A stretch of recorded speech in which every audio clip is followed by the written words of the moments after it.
Hi guys! Welcome back to my channel, and for today's video, what we're going to do is to review the new Click Sticks from Stroke Beauty. So, if you want to know the real tea on this video in terms of these products, please make sure to tune in.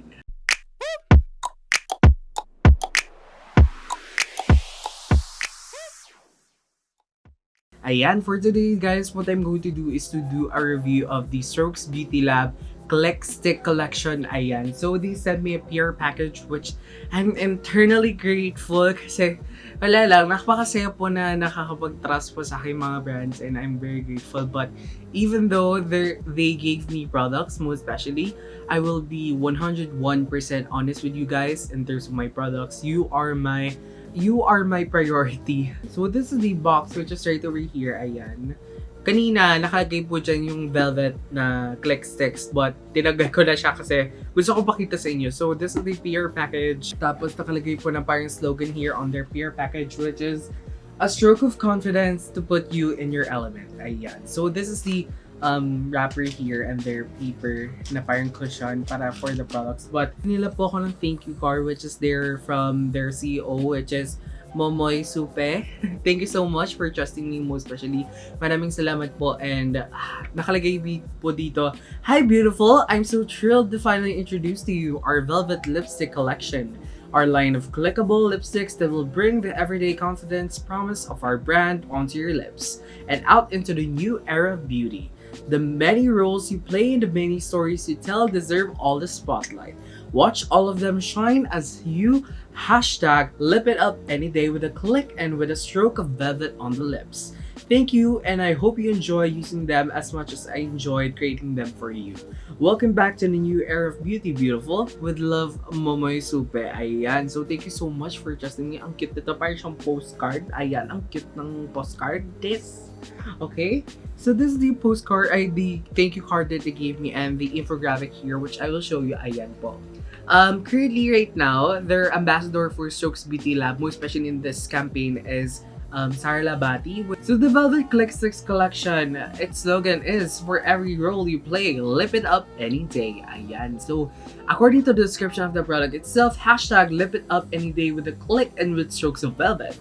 The Velvet Click Stick collection is the new era of beauty's line of lipsticks that would bring the brand's everyday confidence promise to the taking point of beauty. Lightweight, blendable, and long-wearing, you'll always be using just the right amount of product at hand thanks to its non-retractable click feature. The Click lipsticks comes in 9 shades for any occasion, any skin tone, and any day wear. Yeah. They have 9 shades, which I could definitely say with the shade range, talagang universal siya, and I'm very grateful to my red na shade kasi usually guys, I don't really see red shades, dark shades, like, no, I don't really see them most especially. But I hope in the future sa shade range nila magdagdag pa sila kasi maganda na yung first release nila kasi puro mga universal na shades and they are catering from the chinitas to the morenas. Product is 398 pesos each. You can get them from strokes.ph, most especially in their website, so if you want to check them out. The launch of the Velvet Click Sticks will be available on November 25, 2020. Let's get on with the packaging itself. Ayan. So here are the products which I will show you. Ayan. Nakatanggal na po yun sa box ko kasi gusto kong pakita ko sa inyo kasi ang cute, diba? So here on the packaging itself, it has this clickable feature and dito po yung mga shades. Ayan. Here on their clickable, meron pong parang siyang pen na pwede mong ilabas. In the packaging, it has a white packaging. Nakalagay po dyan yung logo and their motivational na I am compelling. Ayan. In each shade, makakaiba po yung motivation nila, most especially may motivation here to bring you that confidence for everyday. Naka-indicate din dito yung strokes na branding nila, then their shade and the amount of product that you're getting, and the Velvet Click Stick, which is the logo. Ayan. So that is the packaging most especially. It has this white, parang off-white na color. Clickable, pen. Naalala ko yung mga yung mga ball pens ko every time. Kasi na-miss ko na yung school. One thing good actually sa ganitong packaging, mas tipid siya. And you can really control the amount of product that you're getting. But the cons is, pala pag nasobrahan ka, sa pagpindot mo, di mo siya ma-retract. Yun yung problema. So, one thing that is good about this clickable or non-retractable na pen mo, especially on this lipstick, di marami siyang nilalabas. In one click, parang konti lang yung lumalabas niya. So, every time I try to open this, kailangan mo na 3 at most or 2 at least sana para malabas mo yung product mo, especially. I can definitely say there is innovation in the product mo, especially para mas tipid yung paglagay ng products mo, paglagay ng lip product sa lips mo. Kasi guys, usually minsan nahihirapan tayo sa pag-control sa paglagay ng lipstick natin. So as much as possible, we're getting a lot of the product, and at the same time, gusto natin na talagang tipid at saka worth it yung product mo, especially. So I really like this innovation itself. It's a new concept that I could see here in the Philippines, most especially. I'm not really familiar kung may mga ganitong non-retractable or clickable na lipstick pens, but I hope if you know some products, most especially in may ganito, please make sure to comment down below. But anyway, yeah, this is the packaging itself. It's very simplistic, minimalistic lang siya. It's pretty straightforward, and I can definitely say that it's a plastic. Plastic po siya, and makapal naman siya. Yes, makapal siya. Di siya madaling ma-crack mo especially. So yeah, I forgot to tell you pala sa packaging pala. It doesn't necessarily mean na kulay nung packaging mo, especially here on the color. It doesn't necessarily mean na yun yung shade. So, better be aware for this watches na lang in the Strokes Beauty Lab of their website mo especially. So, make references with other reviews as well para ma-make sure na tama po yung product na mapipili nyo na shade. So, in terms of formula guys, let's go back to the claims. It is lightweight, blendable, and long wearing. You'll be able to use it just right amount of product. So I think let's base it on the claims that they provide mo especially. So when I first used this, nung ginamit ko siya, nung kanila lang, what I can definitely say, hindi po kaya ng isang click lang kasi magiging medium coverage lang paglagay ng lips. But very important na fully opaque yung lips ko mo especially kasi yung outer rim ng aking lips is much more darker than the inner rim. So I need to have like 5 layers pero hindi siya makapal in the point na gano'n. Pero in terms of the formula itself, let's go back to the claims. It is lightweight. Yes, it is lightweight, and at the same time, it's blendable. Yes, it is blendable. And I can't say na long wearing siya guys because I don't usually go out. So as much as possible guys, make sure to test it with other reviews as well. So what I could definitely say about the formula, it has a velvet formula. Yes, it's more of like a demi-matte finish, but they claim it as velvet, ayan. So on the lips, it's still moisturizing, medium pa yung coverage siya. Kasi nakita ko yung yung pigmentation ko sa outer rim. It's not really fully opaque, but I think it's full coverage when you apply more. Pero kapag nilalagay ulit-ulit guys, di siya mabigat sa lips. And pag nasmap ko yung lips ko, there's a little lang ng cushiony feel. It's okay na siya for everyday actually. It's moisturizing, it's good, it's not patchy. The formula is good naman. Na in the first wipe ko pa lang guys, hindi siya masyadong pigmented, but when you build it, maganda naman siya kasi it's buildable naman siya. So as much as possible, that's the very important thing when you're using lipstick. Buildable siya. Kasi on the first coverage ko sa lips ko, hindi siya masyadong pigmented or hindi siya masyadong nag-cover ng aking lips. It's not a one swipe full pigment. So if you want to have that light peach lang or you want to have that light shade, gusto yung tint lang, I think it's good for you most especially. But in terms of the pigmentation itself, it's not fully pigmented. So as much as possible guys, what I could definitely recommend you is to build it. But one thing good na dito sa product na to, it's buildable. So in terms of the applicator itself, what I could definitely say about the applicator, ito po yung applicator na it's the same with the Colourette Easy Mattes most especially. It has this parang slanted na circle most especially in the applicator. Malaki po yung hands ko kaya parang nalilitan ako sa ganitong packaging most especially. But in terms of the packaging itself, what I could definitely say is that perfect to yung sa akin kasi malaki po yung kamay ko. I'm more comfortable in using this actually kasi mas mas nakaka-comfortable ako sa paggamit. And although I have a bad thing with this kind of like applicator because I'm not totally a fan of this applicator to be honest.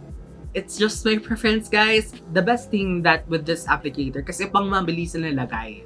So that's a good thing when you're on the rush, and most especially in this kind of applicator. It's a good thing when you're on the rush, mabilis ang paglagay na lang. So in terms of the shade range, guys, they have 9 shades, which is right over here. Ayan. They have nude mauves, may mauve sila, and may orange nudes, may pink nudes, may red taupe, may cocoa brown. They have maroon shades, which is great, and an intense red cherry matte. Ayan. What I can definitely say, if you're going to look at the packaging, most especially, don't be deceived with the packaging, most especially in the color here, because it will not really indicate the color. So as much as possible, guys, make sure to check yung lip swatches for reference para makakuha po kayo ng tamang shade sa inyo. I have 3 shades right over here, which is Contessa, Lady Luck, and Copperhead. Ayan. They gave me these 3 colors, but I'm planning to buy Cameo and Viper in the near future because this kind of color does not really go well with my skin tone because it prefers the lighter or chinita skin tone. So as much as possible, if you're looking for pink na tamang-tama sa inyo, gusto yung po na nude pink, I think Lady Luck would be good for you most especially. So in terms of the shade na Contessa, I have the shade Contessa. It's the perfect peach that you could ever have in your collection, most especially because it reminds me of the powder pout. It reminds me of the Detail Cosmetics powder pout in the shade Baylayog. It's similar peach na family, most especially. Sinasabi ko lang po yun for reference as well. So it's much more lighter actually than Maylayog, or it's much lighter than Maylayog. So the third shade here is Copperhead, Aya, which I'm currently wearing on my lips, Aya. From different kind of lights, guys, magkakaiba po yung shades ng aking lips.